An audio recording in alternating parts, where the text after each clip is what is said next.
I hadn't been back to the farmhouse in years. It had been in my family for generations, passed down from my grandfather to my dad, and then to me. I never really had a reason to use it. It was old, far out in the middle of nowhere, and after my parents passed, I left it untouched. Life got in the way. City life, to be specific. I always thought I'd sell the place at some point, but something kept holding me back. Last month, I decided it was time to go back. I needed a break from everything, and the farmhouse seemed like the perfect place to clear my head and maybe figure out what to do with it once and for all. I packed up some essentials, got in my car, and made the 3-hour drive out to the middle of nowhere. It hadn't changed much since I was a kid. The gravel driveway was overgrown with weeds, the house looked old but still solid, and that old barn at the edge of the property looked more abandoned than ever. Honestly, I couldn't even remember the last time anyone had been inside that barn. The first few days were fine. Quiet, peaceful, actually. I'd forgotten how still the countryside could be at night. Just me and the sounds of the wind through the trees, the occasional coyote howling in the distance. I felt almost at home again. But then, on the 4th night, things got weird. It was late, past midnight, and I was sitting on the porch, just staring out at the stars, thinking about life. That's when I saw it, a faint flicker of light coming from the barn. At first, I thought it was just my eyes playing tricks on me. It was a tiny flicker of light, barely noticeable, but it kept flickering on and off, like someone was flashing a light out there. The barn hadn't had electricity in years, and there was no reason anyone should be out there. As I walked across the yard toward the barn, the flickering light suddenly stopped. Everything went pitch black again. But even though the light was gone, the uneasy feeling kept me moving forward. The barn looked exactly the same as always, run down and abandoned, like it hadn't seen a soul in ages. I reached the door and pulled it open, the old hinges groaning in protest. The beam of my flashlight cut through the dust and darkness, illuminating old, forgotten tools, rusted machinery, and piles of hay that hadn't been touched in years. But there was no light source, nothing that could have caused the flickering I'd seen. Then, I noticed something that made my stomach twist, the smell of cigarettes. It was strong, fresh, like someone had been standing right there, smoking just moments before I arrived. But there was no one, no cigarette butts, no ash, just the lingering smell, hanging heavy in the stale air of the barn. I took a step back, shining the flashlight around again, trying to make sense of it. My mind started racing. Could someone have been living out here, squatting in the barn without me knowing? I hadn't even thought to check the barn when I first arrived, just assumed it was empty, like always. But now, I wasn't so sure. The place was full of old tools and rusted machinery, all covered in dust. My flashlight barely lit up the place, and the shadows made it even creepier. There was so much stuff piled up that anyone could have been hiding behind it. I was about to check behind a stack of broken crates when I heard it, a faint rustling sound behind me. I froze, my heart pounding. Before I could even react, I felt a sharp pain explode in the back of my head. I hit the ground hard. My flashlight went flying across the floor, and I was just lying there, trying to figure out what the hell had just happened. My head was pounding, my vision was blurry, and everything was spinning. Then I heard it. Footsteps. Someone was running out of the barn. I tried to look up, and I barely caught a glimpse of a figure sprinting toward the door and running straight into the woods. At that point, I was freaking out. Who the hell was that? What was he doing in the barn? And why did he attack me? I forced myself to stand, grabbed the flashlight, and stumbled to the barn door. I looked toward the woods, but it was pitch black. The guy had already disappeared into the trees. I couldn't hear him anymore. It was dead silent. The thought that someone had been watching me, waiting for me to come to the barn, made my skin crawl. I stumbled back to the house. My heart was pounding the whole time. I kept thinking, what if he's not alone? What if he went inside my house? When I got to the house, I locked the door behind me and checked every window, every room. Everything was locked, but I couldn't shake the feeling that I wasn't safe. My head was still throbbing, and I was trying to figure out what just happened. I ended up sitting on the couch with my phone in one hand and the flashlight in the other. My head hurt, but the fear was worse. That guy was still out there, somewhere in the woods, and he knew exactly where I was. I called the police, but out here, help doesn't come fast. They said they'd send someone to check things out, but I knew it'd be a while. I didn't sleep that night, not even close. I kept imagining that guy coming back, watching me from the edge of the woods, waiting for his next move. The minutes crawled by, and even though I'd locked every door and window, I never felt safe. By the time morning finally came, I made up my mind. I was leaving. There was no way I was spending another night here. I didn't care if the place had been in my family for generations. I wasn't staying. I figured maybe the guy was a squatter who thought the place was abandoned. Maybe it was nothing more than that. But still, I couldn't shake the feeling that I'd dodged something dangerous. I didn't fully understand what happened that night until I saw the CCTV footage. Watching myself in that grainy, distant footage made everything feel more real and a lot more terrifying. But in the moment, everything happened so fast, and I had no idea how close I was to something terrible. I'll tell you the story from my perspective, and then I'll explain what I saw later. It was a normal evening. I had just gotten back from the grocery store, tired after a long day, just looking forward to getting home, putting the groceries away and relaxing. My apartment's on the 4th floor, so as usual, I took the elevator. When the elevator doors opened, there was already a guy inside. He seemed pretty normal, maybe a little scruffy, but nothing that would make you look twice. I stepped in, arms full of groceries, and hit the button for my floor. We didn't talk, just had that awkward silence you get when you're in an elevator with a stranger. But I could feel his presence, out of the corner of my eye, and for some reason, I started to feel uneasy.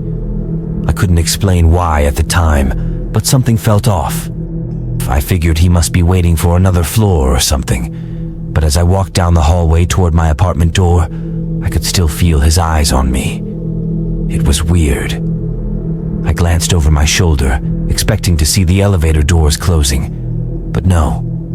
He was still there, standing in the elevator, holding the doors open, just staring at me. Motionless. My heart started racing, but I tried to tell myself I was being paranoid. I mean, it's a big building. Maybe he lived on another floor. I was just overthinking it. When I reached my door, my hands were shaking as I tried to get my keys out. I could feel his eyes on me the whole time, and I swear, the hallway was dead silent except for my own breathing. I struggled to get the door unlocked, my heart beating faster than I'd ever felt. The moment I turned the handle, it happened. Footsteps, heavy, fast, coming right at me. I didn't even have time to turn around before he was on me. He lunged, shoving me hard, trying to push his way into my apartment. Everything happened so fast, I didn't even think. I just reacted on pure instinct. The moment I felt him push, I shoved back with all my strength, slamming the door in his face. My heart was pounding so hard, I could barely hear anything but the sound of him hitting the door, trying to force his way in. My legs were shaking, and I was gripping the doorknob so tightly, I thought it might snap off. I screamed for help, hoping a neighbor would hear me. Then he hit the door again, harder this time. I could feel his entire weight pushing against it, trying to overpower me. I was pressed against the door, my feet slipping on the floor as I struggled to keep it shut.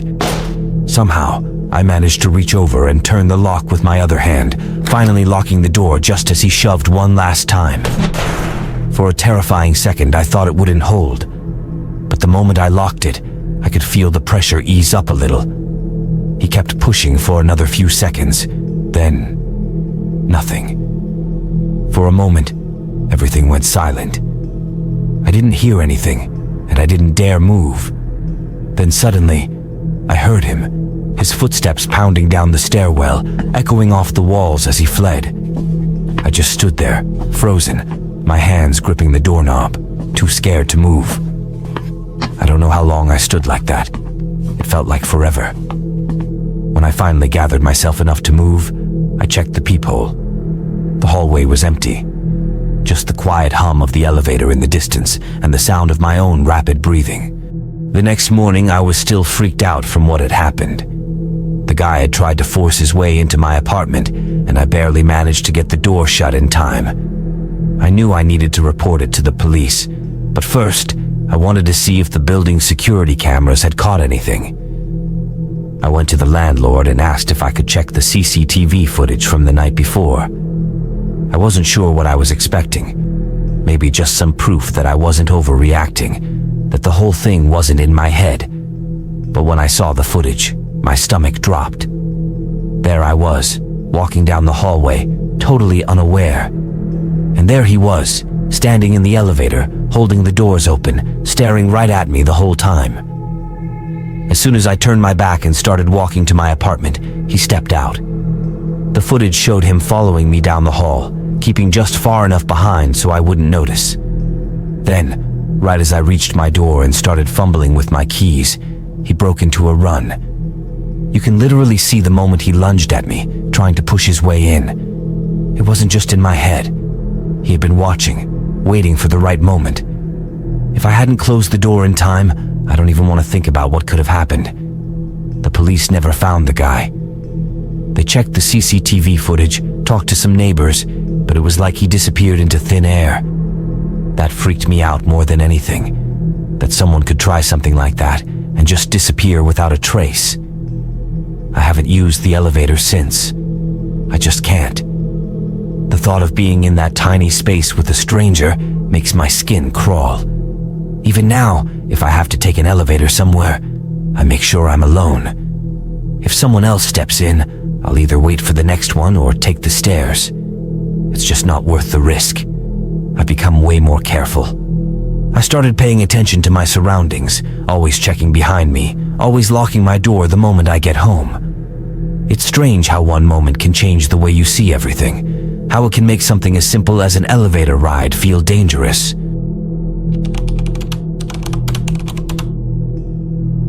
I wasn't planning on sharing this, but the more I think about it, the more it freaks me out. I decided to share this because I want people to be more careful than I was. It started off as a regular night, one of those evenings you don't expect anything unusual to happen. My birthday was coming up, and honestly, I wasn't in the mood to celebrate it, but my friends insisted on throwing a small dinner party at my place. They wouldn't take no for an answer, so I eventually agreed. It wasn't anything fancy, just some food, wine, and good company. I kept it small, just the people I trusted. The house felt warm and comfortable, and everything was going smoothly. We were all chatting, laughing, dancing, and enjoying the night. The conversations flowed easily, everyone was relaxed, and I remember feeling pretty good about the whole thing. At some point, though, I noticed someone standing in the corner of the living room. He wasn't doing anything, just standing there, watching. I didn't recognize him, but I figured he was probably one of my friends plus ones. I hadn't been strict about the guest list, told everyone they could bring someone along if they wanted, so I didn't think much of it. The guy was dressed normally, jeans and a sweater, though it was a hot night, but didn't look completely out of place. Still, there was something about him that made me a little uneasy. He wasn't interacting with anyone, didn't say a word, just stood there, quiet, watching the rest of us. I remember glancing at him a few times throughout the night, wondering why he hadn't introduced himself or joined the conversation. I kept telling myself that he was probably just shy or not very social. Maybe he was someone's awkward date, tagging along out of obligation. I figured one of my friends would eventually come over and pull him into the group, but no one did. Hours went by, and it wasn't until later in the evening, when things were winding down, but most of us were still hanging around, that I noticed he wasn't standing in the corner anymore. I looked around the living room, thinking maybe he'd finally started talking to someone. But nope, he was gone. At first, I thought maybe he'd left early, but something about that didn't sit right with me. He hadn't said a word to anyone the whole night, and I never saw him walk out the door. That's when the uneasy feeling really hit me. I excused myself from the group and went upstairs, thinking maybe he'd gone to the bathroom or something. But when I got to the top of the stairs, my stomach dropped. There he was, standing right outside my bedroom door. He was facing the door, his back to me, like he was about to open it. I froze for a second, completely caught off guard. I forced myself to say something. "Hey," I called out, trying to sound normal even though my voice shook a little. "Everything okay? Do you need anything?" He didn't turn around. He just stood there, completely still, like he hadn't even heard me. I took a few steps closer, my heart pounding. "We're all downstairs," I said, louder this time. "Why don't you come join us?" That's when he finally moved, but not in the way I expected. He didn't answer or explain why he was there. He just turned and walked past me, quickly without saying a word, and headed downstairs. I was so shocked to say anything right away. I stood there for a moment, trying to shake the feeling that something was seriously wrong. Why was he upstairs? Why was he just standing by my bedroom door?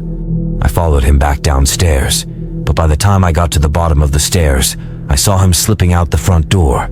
My house has side windows near the entrance, and through them, I saw him walking hurriedly toward the street, like he was trying to leave without being noticed. That uneasy feeling only got worse. After everyone else left for the night, I couldn't stop thinking about it. So I grabbed my phone and decided to send a message in the group chat I had with my friends, keeping it casual. I texted, "Hey, who brought that guy in the corner? The one standing by the door all night?" I waited a few minutes, expecting someone to say, "Oh, that was so-and-so's friend." But when the replies started coming in, they weren't what I expected. "What guy? What are you talking about? I didn't bring anyone. Wait, I thought you invited him?" Every reply was the same. No one knew who I was talking about. At this point, I was seriously freaked out.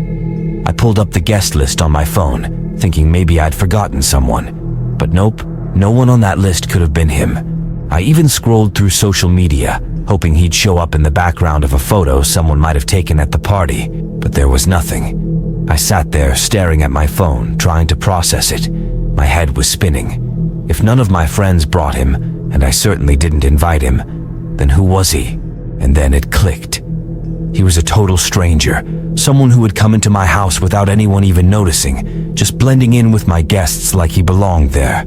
My heart started racing when I remembered finding him upstairs, right by my bedroom door, like he was about to go in. He hadn't interacted, hadn't spoken to anyone. He wasn't there for the party. Then the real creepy thought hit me. Was he planning to wait until everyone left? Was he waiting for the perfect moment to rob me, or worse, do something terrible to me when I was completely alone? The realization hit me like a punch to the gut.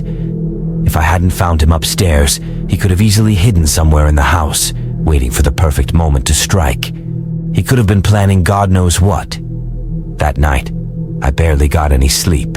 I checked the locks twice, made sure every window was shut tight, and even went back upstairs to check my bedroom. I looked around, making sure nothing was missing. I opened the closet, checked under the bed, basically every possible hiding spot in the house. I even thought about calling the police. But seriously, what was I gonna say? Some guy I didn't invite showed up at my birthday party? It just sounded ridiculous. After that night, I became way more careful about who I let into my house. It still freaks me out that a complete stranger could blend in like that and nobody questioned it. I guess you can never be too careful, even with something as simple as a small birthday party.